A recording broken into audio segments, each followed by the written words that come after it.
Hello दोस्तों, नमस्कार। स्वागत है आप सभी का एक नए वीडियो में। इस वीडियो में हम लोग प्रेम मार्गी शाखा यानी सूफी काव्य धारा के बारे में पढ़ेंगे। हिंदी साहित्य में हम लोग भक्ति काल के जो सीरीज हमारे चैनल से चल रही है उसमें हम लोग इसके पहले निर्गुण में संत काव्य धारा के सभी वीडियो को पढ़ लिया, यानी 3 वीडियो में हम लोग सभी कवियों को कवर कर लिया है। इसमें अब इस वीडियो में हम लोग प्रेम मार्गी शाखा यानी सूफी काव्य धारा के बारे में क्रम से डिटेल रूप में पढ़ेंगे। तो चैनल में नए हैं तो लाइक सब्सक्राइब शेयर जरूर करिएगा। चलिए शुरू करते हैं। इसमें जो पहला तथ्य है वह क्या है, तो प्रेम मार्गी शाखा यानी सूफी काव्य धारा को इस वीडियो में हम लोग देखने वाले हैं। तो चलिए शुरू करते हैं। हिंदी में सूफी काव्य, तो हिंदी साहित्य निर्गुण काव्य धारा की दूसरी शाखा को प्रेमाख्यान काव्य कहा जाता है। विद्वानों का मानना है कि भारत में सूफी मत का जो प्रवेश हुआ था वह ख्वाजा मुइनुद्दीन चिश्ती के भारत आगमन से हुआ था। ध्यान दीजिएगा, मुइनुद्दीन चिश्ती के भारत आगमन से हुआ था भारत में सूफी काव्य का प्रवर्तन। अब बात करें कुछ अन्य तथ्यों पर, तो इसमें भारत में सूफी मत के जो संप्रदाय हुआ मुख्य रूप से 4 संप्रदाय में यह है प्रचलित हुआ है। इसमें जो संप्रदाय है वह है पहला कादरी संप्रदाय। इस संप्रदाय का प्रवर्तन भारत में अब्दुल कादिर ने किया था। इसमें संगीत का अधिक महत्वपूर्ण स्थान नहीं है। पहला जो संप्रदाय था वह कादरी संप्रदाय। दूसरा संप्रदाय है चिश्ती संप्रदाय।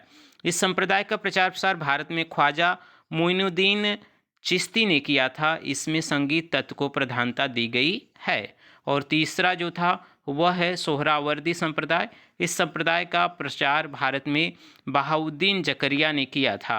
अगला जो चौथा संप्रदाय है वह है नक्शबंदी संप्रदाय। इस संप्रदाय का प्रचार भारत में अहमद फारूकी ने किया था, तो इसे याद रखिएगा। अब बात करेंगे कि सूफी शब्द की जो व्युत्पत्ति हुई है वह किस प्रकार से हुई है।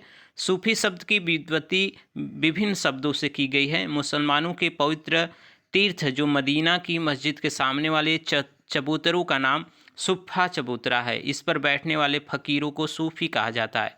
सूफ़ी शब्द की व्युत्पत्ति सफ़ा से मानी जाती है, जिसका अर्थ है पवित्र या शुद्ध।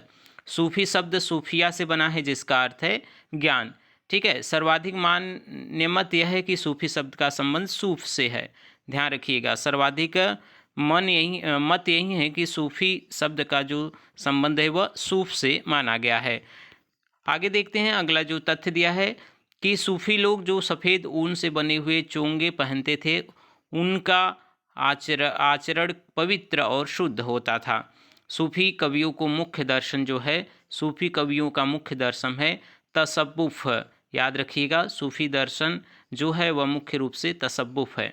अब बात करेंगे सूफी जो मान्यताएं हैं वह क्या हैं।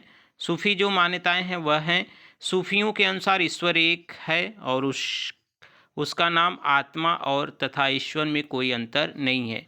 सूफियों के अनुसार इश्क मजाजी लौकिक प्रेम यानी स्त्री पुरुष प्रेम से इश्क हकीकी यानी अलौकिक प्रेम आत्मा परमात्मा का प्रेम का पहला सोपान है। सूफियों ने स्वयं को पुरुष तथा परमात्मा को नारी बताया है। इसे ध्यान रखिएगा, सूफियों ने स्वयं को पुरुष तथा परमात्मा को नारी बताया है। भारतीय सूफियों ने सूफी मार्ग को 4 अवस्थाओं का उल्लेख किया है। देखिए याद रखिएगा, यह प्रश्न बनता है शरीयत, तरीकत, मारिफत और हकीकत। याद रखिएगा इसे। शरीयत जो है इसमें वह कर्म कांड का अनुसरण करता है। शरीयत में क्या करता है, कर्म कांड का अनुसरण करता है। तरीकत क्या होता है, इसमें साधक जो होता है उपासना में लीन हो जाता है। और जो तीसरा है मारिफत, इसमें आत्मा का परमात्मा से मिलन का सामर्थ्य हो जाता है। और हकीकत वह होता है कि परम तत्व की उपलब्धि हो जाती है तथा आत्मा का परमात्मा में मिलन हो जाता है। तो यह 4 जो सूफी मार्ग की अवस्था हैं उसे ध्यान रखिएगा, शरीयत, तरीकत, मारिफत और हकीकत। ठीक है, चलिए आगे बढ़ते हैं। सूफी काव्य के प्रवर्तक मुल्ला दाऊद हैं। अगर पूछे कि सूफी काव्य के प्रवर्तक कौन है, मुल्ला दाऊद सूफी प्रेम की पीर कवि कहे जाते हैं। सूफी प्रेम की पीर कवि कहे जाते हैं। ठीक है, चलिए आगे देखते हैं। अगला जो तथ्य दिए गए हैं यहाँ पे इसे ध्यान से देखिएगा। इस्लाम धर्म की कतिपय बातों को लेकर सूफियों में सूफियों ने हिंदू समाज में प्रचलित प्रेम कहानियों का आश्रय लेकर प्रेम भावना का प्रसार किया। हमारे यहाँ लोक में प्रेम कथाओं को कहने की लंबी परंपरा है। यम यमी, पुरुवा पुरुर, उर्वशी, कंचन देवयान, दुष्यंत, शकुंतला आदि की जो प्रेम कहानियाँ प्रचलित थी, अपभ्रंश की, संदेश शासक तथा भविष्यत कहा जैसी रचनाएं भी इसी परंपरा में आती हैं। सूफियों ने इन्हें प्रेम कहानियों को प्रेम कथा का आधार देकर अपने काव्यों का सृजन किया था। हिंदी में प्रेमाख्यान काव्य परंपरा की पहली रचना चंदायन मानी जाती है, किंतु कुछ विद्वानों ने अलग अलग मत दिए हैं। तो इस मत को ध्यान से देखिएगा, इससे प्रश्न बनते हैं। देखिए, पहले जो कुतुबन की जो रचना है मृगावती, उसे रामचंद्र शुक्ल ने सूफी काव्य की परंपरा का प्रथम काव्य माना है। ईश्वरदास कृत सत्यवती कथा को हजारी प्रसाद द्विवेदी ने माना है। असाहित कृत हंसावली को मोतीलाल मोनारिया ने माना है और चंदायन मुल्ला दाऊद को रामकुमार वर्मा ने। ठीक है, अब देखिए क्रम से जो रचनाएं हैं वह किस प्रकार हैं। हंसावली है 1370 में, चंदायन 1379 में, सत्यवती कथा 1501 और मृगावती 1503। तो अब सभी रचनाएं जो सूफी काव्यधारा के हैं उनके कवियों और उनकी रचनाओं तथा महत्वपूर्ण तथ्यों के बारे में धीरे धीरे आगे हम लोग देखेंगे। ठीक है, अब पहले हम बात करेंगे चंदायन, जो 1379 ईस्वी में लिखा गया है, जिसके रचनाकार मुल्ला दाऊद है। याद रखिए, चंदायन की रचना जो है वह किसने की है? मुल्ला दाऊद ने। इसके बारे में जो महत्वपूर्ण तथ्य है उसे देख लीजिए। सूफी काव्यधारा की पहली कृति चंदायन मानी जाती है। चंदायन से ही सूफी या प्रेमाख्यान का परंपरा का सूत्रपात होता है। डॉक्टर माता प्रसाद गुप्त ने कहा है कि मूल ग्रंथ इसको लोर कथाएं कहा है। ठीक है, चंदायन को लोर या लोर कथा मानते हैं। ठीक है, इसकी भाषा अवधी है, छंद दोहा चौपाई में है। इसके नायक लोर या लोरिक है और नायिका है चंदा। ठीक है, नायक नायिका को भी ध्यान रखिएगा, इससे भी प्रश्न बनते हैं। लौकिक प्रेमिका चंदा अलौकिक सत्ता का प्रतीक है। ठीक है, तो यह प्रमुख बातें हो गई चंदायन जो रचना है मुल्ला दाऊद के बारे में। अब आगे बढ़ते हैं, देखते हैं अगली जो रचना है वह है हंसावली। हंसावली 1370 में लिखी गई है और इसके कवि हैं असाइद। असाइद की रचना है हंसावली। हंसावली की रचना का स्रोत विक्रम बैताल की कथा से लिया गया है। इसमें जो है पाटड़ की राजकुमारी हंसावली की कहानी है। इसमें जो नायक हैं वे राजकुमार हैं, नायिका हंसावली हैं। भाषा राजस्थानी हिंदी है, छंद दोहा चौपाई में लिखा गया है। यह हंसावली के बारे में महत्वपूर्ण तथ्य थे जो कवि असाइद द्वारा लिखा गया है। अगली जो रचना है सत्यवती है, जिसके रचनाकार ईश्वरदास है। 1501 में इसकी रचना हुई थी। इसके नायक है राजकुमार ऋतुवर्ण। ठीक है, और नायिका हैं सत्यवती। सत्यवती कथा के जो नायक है वह राजकुमार ऋतुवर्ण हैं। इसकी भाषा अवधी है, छंद दोहा चौपाई में है। ध्यान रखिएगा, ईश्वरदास सगुण उपासक भक्त भी थे। आचार्य शुक्ल इसे सूफी काव्य में नहीं रखना चाहते हैं। याद रखिएगा, मृगावती 1503 में यह रचना है। कुतुबन जौनपुर के बादशाह हुसैन शाह के आश्रित थे। याद रखिएगा, कुतुबन किसके आश्रित थे? हुसैन शाह के, जो जौनपुर के बादशाह थे। गुरु का नाम शेख बुरहान था। इनके गुरु का नाम कुतुबन के गुरु का नाम है शेख बुरहान था। और याद रखिएगा, मृगावती में चंद्रनगर के राजा गणपति देव के राजकुमार तथा कंचनपुर के राजा राजमुरारी की कन्या मृगावती की प्रेम कहानी का वर्णन है। यानी इसमें जो राजकुमार हैं वह नायक हैं और नायिका मृगावती हैं। भाषा अवधी है, छंद दोहा चौपाई में लिखा गया है। मृगावती उड़ने की विद्या जानती थी। यह कुछ महत्वपूर्ण तथ्य थे, तो इसे आप ध्यान रखिएगा। चलिए आगे देखते हैं, अगले जो कवि हैं वह कौन से हैं।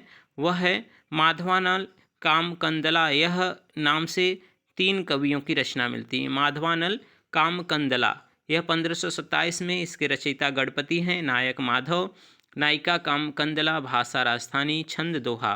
इसी नाम से कुशल लाभ की रचना है माधवानल कामकंदला, और इसी नाम से जो रचना है आलम की भी है। तो याद रखिएगा, गणपति चंद्रगुप्त, कुशल लाभ और आलम, इन सब के रचना, यह तीनों एक ही रचना के नाम मिलते हैं, अलग अलग रचनाएं हैं। ध्यान दीजिएगा इसे।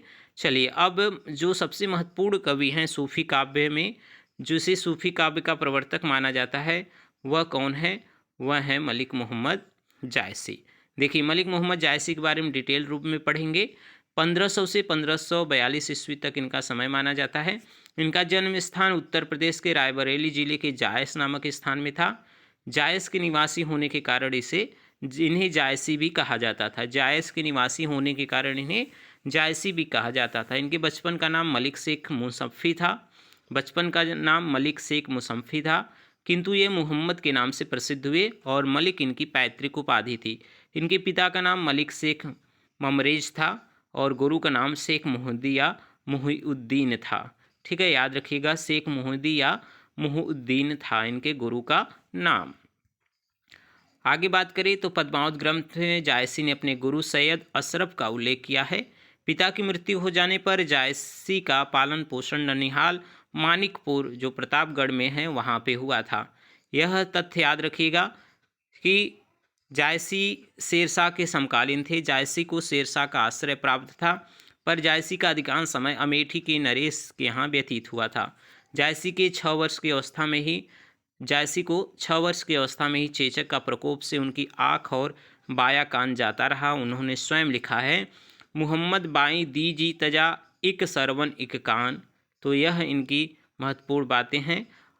यह काने और देखने में कुरूप थे। कहते हैं कि शेरशाह इन्हें इस रूप में देखकर हंस पड़े थे और उस पर उन्होंने जायसी ने कहा था, मोही का हंसोही की हंसी को हरही को।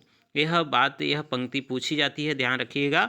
मोही का हंसोही की कोहर रही को, यानी मुझ पर हंस रहे हैं कि उस कोहार यानी उस ईश्वर पर जिसने हमको बनाया है। ठीक है, अगला बात है कि जायसी उच्च कोटि के सूफी साधक थे। उपासना के क्षेत्र में वे निर्गुण ब्रह्म के उपासक थे। जायसी अपने समय के सिद्ध फकीरों में गिने जाते थे। इन्हीं लोग पहुँचे हुए फकीर या पीर मानते थे। अमेठी के राजघराने में इनका बहुत मान था। जायस अमेठी से 2 मील दूर मंगरावन नामक जंगल में रहा करते थे। वहीं इनकी मृत्यु 1542 में शिकारी के द्वारा इनकी मृत्यु हो जाती है।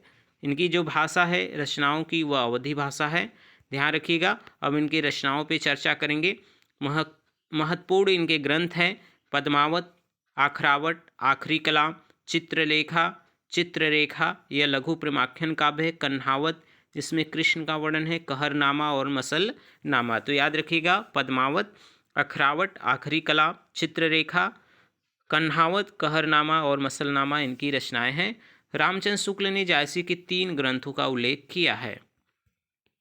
वे कौन कौन से ग्रंथ है उसे देखती है। अखरावट को उन्होंने कहा है पहली रचना अखरावट, इसमें वर्णमाला के एक एक अक्षर को लेकर सिद्धांत संबंधी तत्वों से भरी हुई चौपाइयाँ कही गई है। आखिरी कलाम इनकी जो रचना है इसमें कयामत का वर्णन है तथा इसने मुगल बादशाह बाबर की प्रशंसा की गई है। यह फारसी अक्षरों में लिखी हुई है। पद्मावत जो महत्वपूर्ण इनकी रचना है उसके बारे में देख लीजिएगा। पर जायसी ने पद्मावत लिखा तब दिल्ली पर शेरशाह का शासन था। पद्मावत में 57 खंड या अध्याय है। आगे बात करेंगे, पद्मावत के कुछ और चर्चा करेंगे। पद्मावत में शेरशाह की प्रशंसा लिखी गई है। विजय देवनारायण शाही ने लिखा है कि पद्मावत हिंदी में अपने ढंग की अकेली ट्रेजेडी है। यह एक त्रासदी रचना मानी जाती है। आचार्य रामचंद्र शुक्ल ने पद्मावत को समासोक्ति माना है। इसको याद रखिएगा, आचार्य रामचंद्र शुक्ल ने पद्मावत को क्या माना है? समासोक्ति। पद्मावत अवधी भाषा का प्रथम महाकाव्य है। याद रखिएगा इस तथ्य को कि पद्मावत अवधी भाषा का प्रथम महाकाव्य है।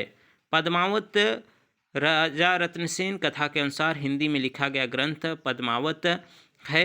पद्मावत सूफी प्रेमाख्यान काव्य का सर्वश्रेष्ठ ग्रंथ माना जाता है और जायसी सूफी काव्य परंपरा के सर्वश्रेष्ठ कवि माने जाते हैं। इस तथ्य को याद रखिएगा। यह भी तथ्य महत्वपूर्ण है कि यह एक रूपक काव्य है। जायसी द्वारा रचित पद्मावत क्या है? एक रूपक काव्य माना जाता है। आगे बात करें कुछ और तथ्य को बारे में, तो पद्मावत का बंगला अनुवाद, देखिए यह महत्वपूर्ण तथ्य था, इस बार परीक्षा में यह पूछा गया था टीजीटी के। पद्मावत का बंगला अनुवाद अराकाना राज्य के वजीर मगन ठाकुर ने सन 1550 ईस्वी के आसपास आलो उजाला नामक कवि से कराया था। याद रखिएगा, आलो उजाला नामक कवि से पद्मावत का बंगला अनुवाद किसने कराया था? अराकान के राज्य के जो मगन ठाकुर थे उन्होंने। तो याद रखिएगा, आलो उजाला नामक कवि से कराया था। यह महत्वपूर्ण तथ्य इस बार पूछा गया था। आचार्य शुक्ल के अनुसार पद्मावत की कथा का पूर्वार्ध कल्पित है और उत्तरार्ध ऐतिहासिक है। इसे याद रखिएगा, यह महत्वपूर्ण पंक्ति है। आचार्य रामचंद्र शुक्ल ने लिखा है कि कबीर ने केवल भिन्न प्रतीत होती हुई परोक्ष सत्ता की एकता का भास दिया था। प्रत्यक्ष जीवन की एकता का दृश्य सामने की आवश्यकता बनी, यह जायसी द्वारा पूरा किया गया था। यह महत्वपूर्ण पंक्ति है शुक्ल का, तो इसे आप ध्यान रखिएगा। ठीक है, चलिए आगे बढ़ते हैं, देखते हैं अगला जो तथ्य दिया गया है वह क्या है। पद्मावत का नागमती वियोग खंड हिंदी साहित्य की अनुपम निधि है। इसकी भाषा ठेठ अवधि है और यह छंद, चौपाई और दोहे में लिखा गया है। पद्मावत में 7 अर्धालियों के बाद एक दोहा का प्रयोग किया गया है, जिसे कड़वक शैली कहा जाता है। पद्मावत में 12 मासा का प्रारंभ जायसी ने आषाढ़ महीने से किया हुआ है। ठीक है, और पद्मावत की नायिका पद्मावती है। ठीक है, पद्मावती इनकी नायिका हैं। अब पद्मावत के जो पात्र हैं उसके जो प्रतीक अर्थ हैं उसको भी पूछा जाता है, इसे बड़े ध्यान से आप याद करिएगा। रत्नसेन उसमें जो पात्र है वह मन के प्रतीक है। पद्मावती बुद्धि या परम सत्ता की प्रतीक है। नागमती दुनिया धंधा या संसार की प्रतीक है। हीरामन तोता वहाँ पे गुरु का प्रतीक है। अलाउद्दीन माया का प्रतीक है। सिंघल द्वीप हृदय का प्रतीक है। चित्तौड़ शरीर का प्रतीक है और राघव चेतन शैतान का प्रतीक है। इस एक बार तो टीजीटी में यह भी प्रश्न पूछा था कि राघव चेतन किस महाकाव्य का पात्र है या किस रचना का पात्र है, तो इसे भी ध्यान रखिएगा। यह सभी पद्मावत के पात्र है, उसके प्रतीक अर्थ को भी यहाँ पे दिखाया गया है, इसको याद रखिएगा, इससे एक प्रश्न बनते हैं। चलिए आगे देखते हैं। अब यह जायसी के प्रमुख रचना हो गए। अब नूर मोहम्मद की रचनाओं के बारे में देखेंगे। देखिए, नूर मोहम्मद जो थे दिल्ली के बादशाह मोहम्मद शाह के समय के थे और सबरहद नामक स्थान में रहने वाले थे। वे जो जौनपुर आजमगढ़ की सरहद पर है। नूर मोहम्मद फारसी के अच्छे आलिम थे और इनकी हिंदी काव्य भाषा का ज्ञान भी सब सूफियों से अधिक था। नूर मोहम्मद के 2 पुत्र हुए, गुलाब हुसैन और नासरुद्दीन। प्रमुख ग्रंथ इनके क्या क्या हैं, इसे याद रखिएगा।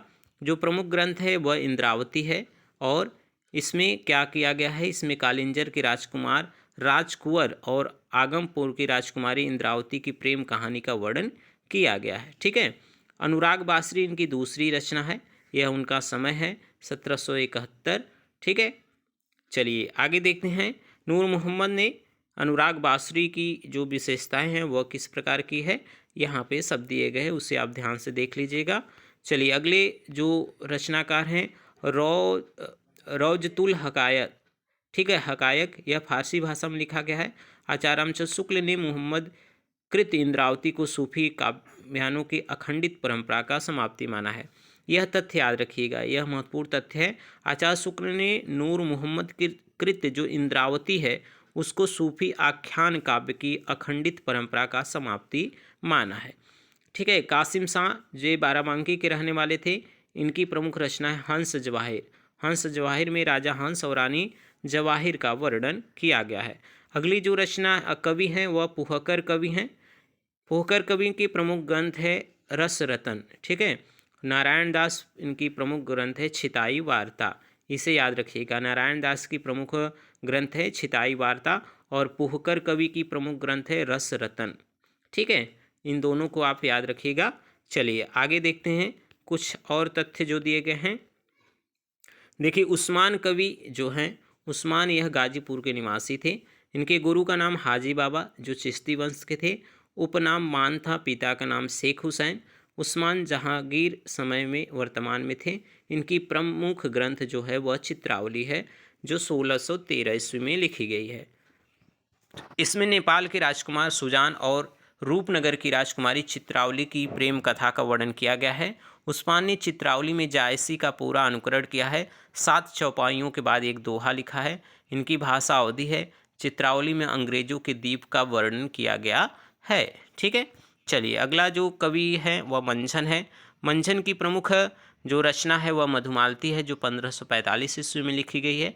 इसमें नायक नायिका के प्रथम दर्शन, जन्म के साथ साथ पूर्ण जन्म के प्रणय संस्कारों को भी महत्ता दिखाई गई है। इनकी नायिका मधुमालती है, भाषा अवधी है, छंद है, दोहा चौपाई में लिखा गया है। तो यह मंझन की प्रमुख रचना मधुमालती था। आगे देखते हैं, आगे जो कुछ महत्वपूर्ण जो कवि हैं, कल्लोल कवि, याद रखिएगा कल्लोल कवि की जो रचना है ढोला मारूरा दोहा, यह राजस्थानी प्रेमाख्यानी काव्य है। भाषा पुरानी राजस्थानी है। इस काव्य में नरवर देश के राजकुमार ढोला, जिन्हें दुल्हा कहा जाता है, और पुंगल देश की राजकुमारी मारवाड़ी के विवाहोत्तर प्रेम और विरह का निरूपण अत्यंत मार्मिक रूप से किया गया है। इसके नायक ढोला हैं, नायिका मारवाड़ी हैं, भाषा पुरानी राजस्थानी है। तो कल्लोल कवि का है ढोला मारूरा दोहा, याद रखिएगा इसे। आगे देखते हैं नंददास रूप मंजरी, यह भी रीतिकाल, यह तो कृष्ण भक्ति के कवि हैं, लेकिन इनकी रूप मंजरी इसमें आ जाती है, इसलिए यह प्रेमाख्यान काव्य परंपरा की रचना मानी जाती है। नंददास की यह प्रेमाख्यान काव्य परंपरा की रचना है रूप मंजरी। इसमें कृष्ण के प्रेम का चित्रण अत्यंत स्वतंत्र रूप में किया गया है। इनकी भाषा ब्रज है और दोहा चौपाई में यह लिखा गया है। आगे देखते हैं कुछ और जो रचनाएं हैं, एक ही कवि में यह पूरा खत्म कर दिया गया है। प्रेमाख्यान काव्य परंपरा का जो सूफी काव्य है वह सभी। जटमल प्रमुख ग्रंथ है, प्रेम विलास प्रेमलता की कथा, यह प्रमुख कवि रचना है जटमल का, ठीक है। अब शेख नबी की देखिएगा ज्ञानदीप, ज्ञानदीप को ध्यान से देखिएगा, ज्ञानदीप पूछा जाता है, ज्ञानदीप किसकी रचना है, शेख नबी का।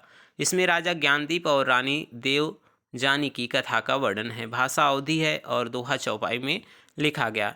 एक कवि है जान कवि, जान कवि के बारे में जो महत्वपूर्ण तथ्य ये हैं कि इन्होंने सर्वाधिक प्रेमाख्यान काव्य रचना करने का श्रेय इन्हों को जाता है। 78 काव्य इन्होंने लिखे हैं, जिसमें से 29 प्रेमाख्यान काव्य हैं।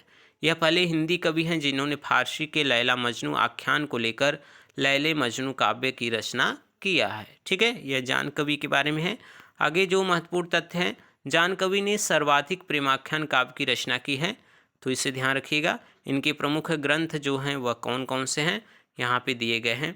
कथा कलावती, कथा मोहिनी, कथा नल दमयंती, तो इसे आप ध्यान से देख लीजिएगा।